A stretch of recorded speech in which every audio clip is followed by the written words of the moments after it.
σωμάτων αδερκίας και ψυχών αρρωστίας, Θεογεννήτρια, των πόδων προσιώτων, τη σκέπη σου τη Θεία, θεραπεύειν αξίωσον, ή τον σωτήρα Χριστόν, ημίν αποτελούσα.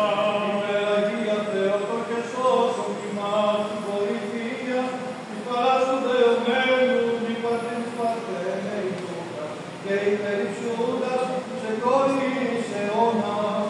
Υπεραγία Θεότο και σώσον ημάς, τον Ιαμάτος, προδαψιλές επιτυχαίης της πιστός συμπνούσης επαρθένε, και υπερυψούσι τον άθραστον σου τόπο.